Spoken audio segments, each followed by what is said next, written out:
তার দৃষ্টির প্রচ্ছদে মেঘ ভাঙা নীল রোদে লেখা রয় হাসি রং কবিতা।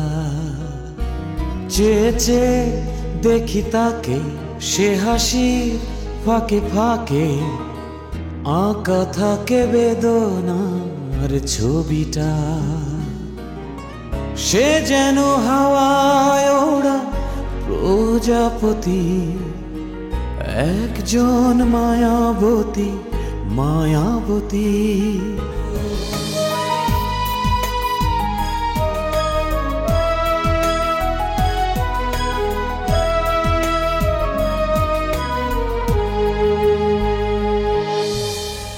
দুঃখ পেছনে রেখে, ইচ্ছেকে কাছে ডেকে সময়কে বলি তবে থামো।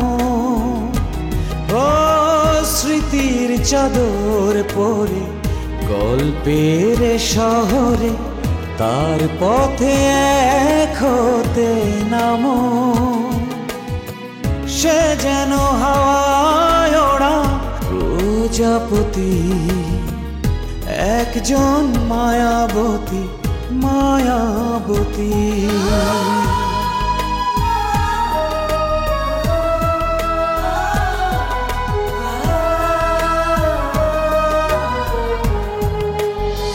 সারা জীবন যে ঢেউ টিন বিক্রি করেছে, তাকে দিয়ে কি আর হুট করে কবিতা লেখানো যাবে? আপনি এখনো কবিতা লিখতে পারবেন। আপনার নাকি চাকরি নেই? অনেকদিন ধরে আমার টেবিলে কোনো ফাইল দিচ্ছেন। উনি না থাকলে তোর চাকরিটা থাকবো তো। তুমি শুধু আমাদের ব্যাপারটাই দেখলে। মানে মঞ্জুর স্যারকে আর আমাদের দুজনের স্বপ্ন, শ্রম, ঘাম সব মিলে তিলে তিলে গড়ে তোলা এক আমি, আর হচ্ছে মঞ্জুর।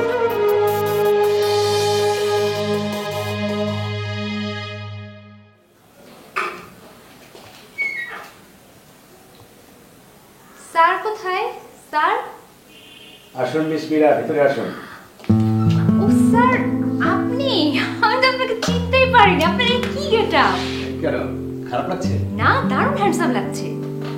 সত্যি বলছেন? মিথ্যা বলে আমার কি লাভ? তা ঠিক, আপনি কেন মিথ্যা বলবেন? অবশ্যই। কিন্তু আমি একটা জিনিস টের পাচ্ছি, অফিস সবাই যেমন হাসাহাসি করছে। কেন বলুন তো স্যার? আগে বসুন, তারপর বলছি। এবার বলেন, সবাই আপনাকে নিয়ে কেন হাসাহাসি করছে? আমার এই নতুন গেট আপ নিয়ে।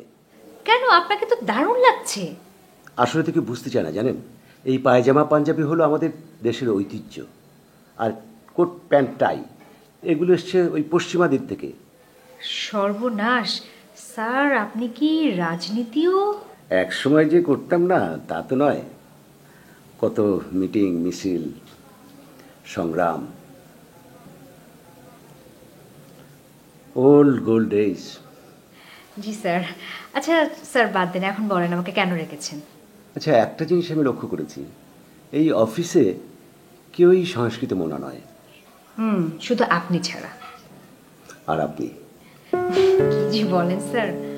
শুনুন, গত রাতে একটা কবিতা লিখেছি, আপনাকে পড়ে শোনাবো। মানে স্যার, এই অফিস টাইমে? সো হোয়াট, আমি আপনাকে কবিতা পড়ে শোনাচ্ছি, কার কি বলার আছে? না মানে আমি বলছিলাম কি স্যার, মানে আসলে কবিতার তো একটা পরিবেশ আছে, তাই না? ধরেন যে কবিতাটা পূর্ণিমার রাতে ছাদে বসে হালকা মিউজিকের সাথে পড়তে ভালো লাগবে, সেই কবিতাটা কি ঢাকার রাস্তার ট্রাফিক জ্যামে বসে পড়তে ভালো লাগবে? আপনি কিন্তু চমৎকার বলেছেন। আচ্ছা ঠিক আছে, তাহলে এটা আপাতত থাকুক, কিন্তু এই কবিতাটা তো আপনাকে পড়ে না শোনালে কিছুতেই হবে না। আচ্ছা, অফিসের পর বিকেলে? ঠিক আছে স্যার, কোনো সমস্যা নেই। থ্যাঙ্কস। তাহলে অফিসের পর বিকেলে। আচ্ছা।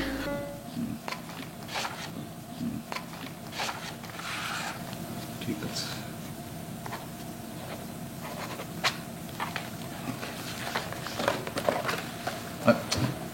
বসে কথা আছে, বসেন।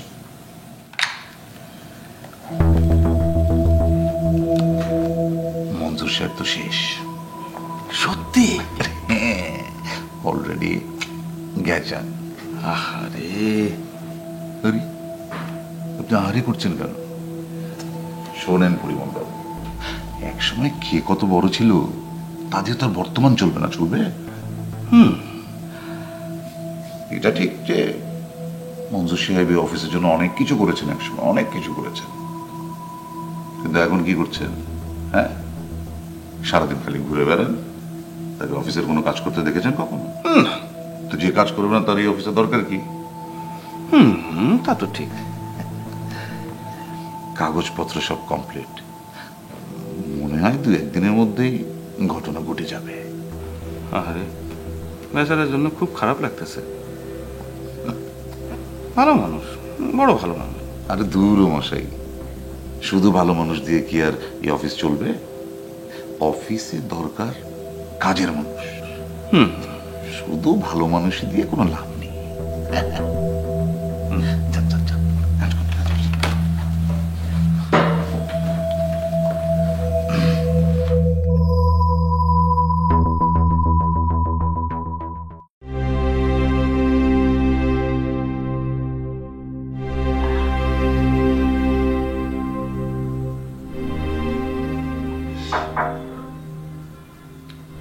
Come in.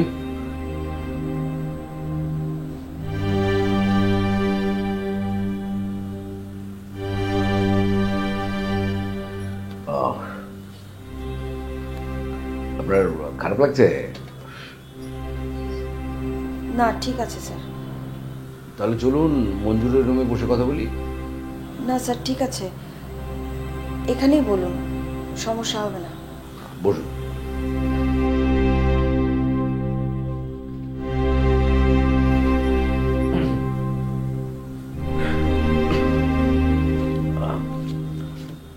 স্কুলে আমার নাম কি ছিল জানেন? স্কুলে আমার নাম ছিল মিঠা কাঁচামরিচ। আমি চট করে রেগে যেতাম, কিন্তু কারোর সাথে খারাপ ব্যবহার করতাম না, সবার সাথে মিষ্টি ব্যবহার করতাম। এই জন্য আমার নাম হয়ে গেল মিঠা কাঁচামরিচ। হ্যাঁ,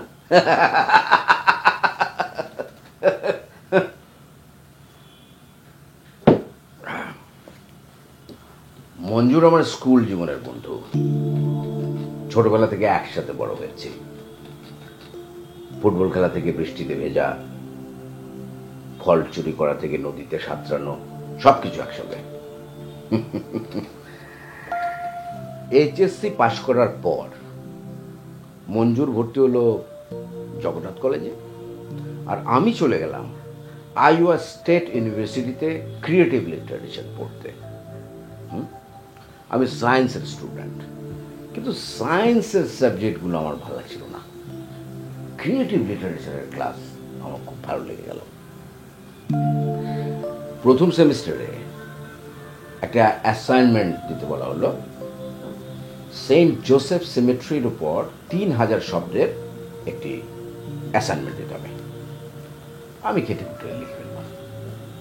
3-5 পর course coordinator professor Clark Blaise আমাকে তার অফিসে ডেকে পাঠালেন। তিনি বললেন, তোমার রচনাটা খুব আগ্রহ নিয়ে পড়েছি, ইটস ইন্টারেস্টিং।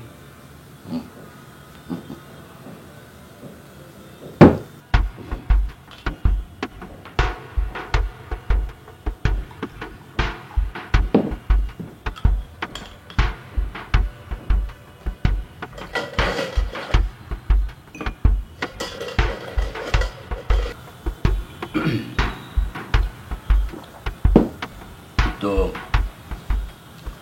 আমি বললাম, এটা তোমার পছন্দ হয়েছে? সে বললো, ইন এ ওয়ে। তুমি কবরখানার একটা নিখুঁত বর্ণনা দিয়েছ, মোট কতখানা কবর আছে, কে কবে মারা গেছে, তারপর একটা শ্রেণী বিন্যাস করেছ, কবরখানার দৈর্ঘ্য প্রস্থ দিয়েছ, যাকে বলে পারফেক্ট ফটোগ্রাফিক ডেসক্রিপশন। আমি বললাম, থ্যাংক ইউ। সেগুলো, কিন্তু সমস্যা কোথায় জানো?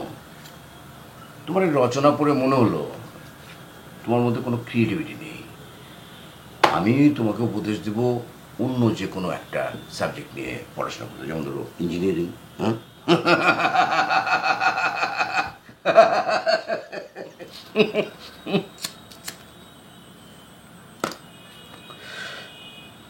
তারপর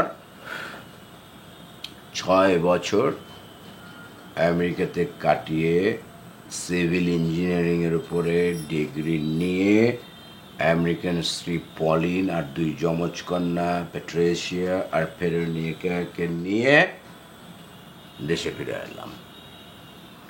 প্রথমে চাকরির জন্য খুব চেষ্টা করলাম, হলো না। শেষ চেষ্টা হিসাবে নিজেই কনস্ট্রাকশন কোম্পানি করলাম। স্ত্রী এবং 2 কন্যার নামের আদ্যক্ষর অনুযায়ী কোম্পানির নাম দেওয়া হলো 3P।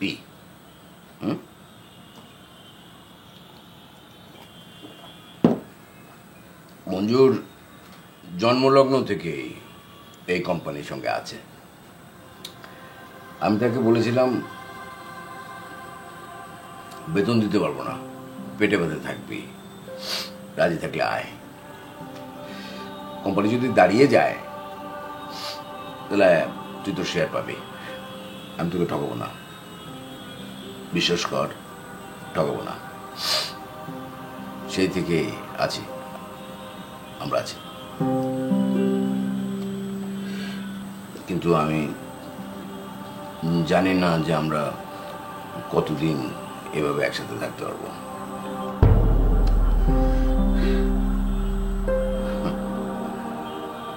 তুমি ভাবছো তোমাকে কেন এসব কথা বলছি?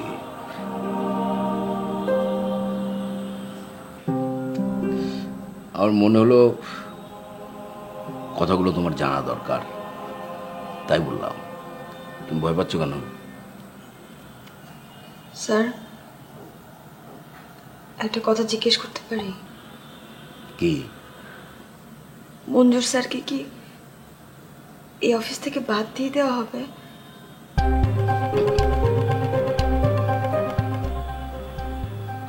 ও তো কাজকর্ম এখন কিছুই করে না, বাদ দেয় কি ভালো না?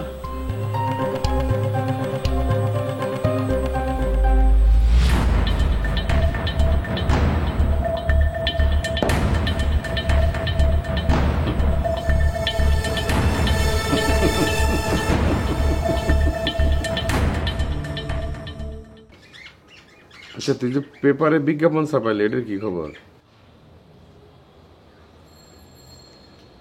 কেউ তো কিডনি বিক্রি করতে রাজি হবে না বাবা। ওহ, তুই আমারে বাঁচালি বাপ। তুমি বেঁচে গেলে, তোমার টাকা পয়সা খরচ হলো না। কিন্তু তুই তো বাঁচলি না। মামা, আমার বেঁচে থাকা না থাকাটা এই পৃথিবীর জন্য জরুরি কিছু না। এই পৃথিবী যেমন আছে তেমনই থাকবে। শুধু কাছের কিছু মানুষ ছাড়া আর কেউ জানবেই না যে এই পৃথিবী থেকে একটা প্রাণী মরে গেছে। হুম হুম, তোমার যন্ত্রণা একটু কমবে। আমাকে নিয়ে তোমাকে আর কোনো নতুন যন্ত্রণা পোহাতে হবে না। আমার পিছনে কোনো টাকা পয়সা খরচ করতে হবে না তোমাকে, তাই না? তোমার যন্ত্রণা কমলো না? একজনও কি আবেদন করে নাই? করলে তো তুমিই জানতাম মামা। পত্রিকাতে তোমার ঠিকানা ছাপা হয়েছে। ও হুম,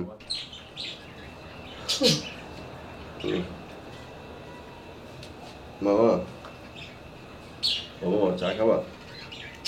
না, আমি চা খাবো না। শোন, আমি এখন যাবো। তাছাড়া তুই অসুস্থ, রাজ্যে গেলাম রে, তুই ঘুমা যা। ঘরে আমার ঘুমাস না মামা। ঘরে ঘুমা না, তোর রাস্তায় যে ঘুমা। মামা, ঘরে ঘুমালেই ওই ফোনের শব্দ আমার ঘুম ভেঙে যায়। কোন ফোন? Land phone. আরে দেখ, তোর ল্যান্ড ফোন তো জন্মের পর থেকে ওটা অকেজু।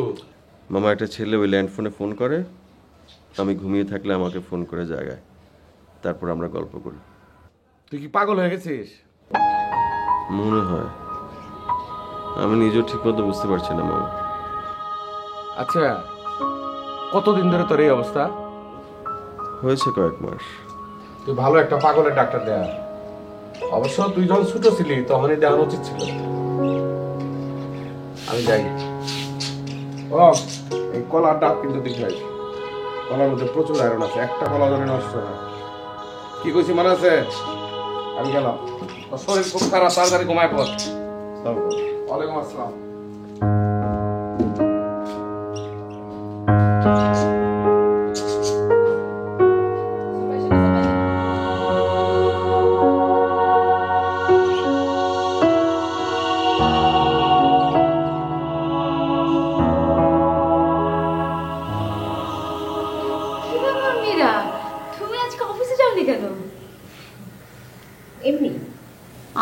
তোমার ছুটি না?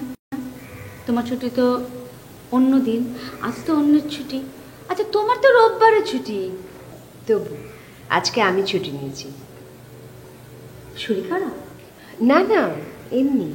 ও আচ্ছা ঠিক আছে, শোনো তোমার ভাইয়া ওয়েট করছে, চলো আমরা একসাথে খাবো। যাও বেস্ট।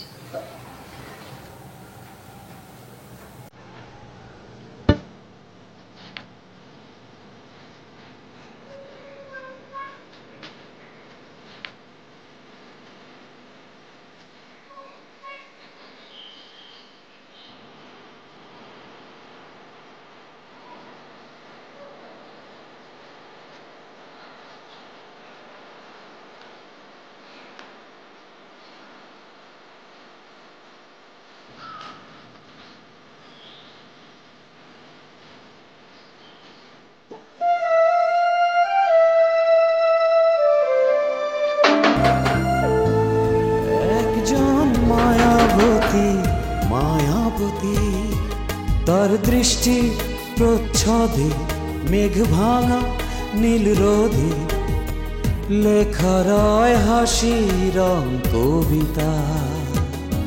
চেয়ে চেয়ে দেখি তাকে, সে হাসির ফাঁকে ফাঁকে আঁকা থাকে বেদনা ছবিটা। সে যেন হাওয়ায় ওড়া প্রজাপতি, একজন মায়াবতী মায়াবতী। সে যেন হাওয়ায় ওড়া প্রজাপতি, একজন মায়াবতী মায়াবতী।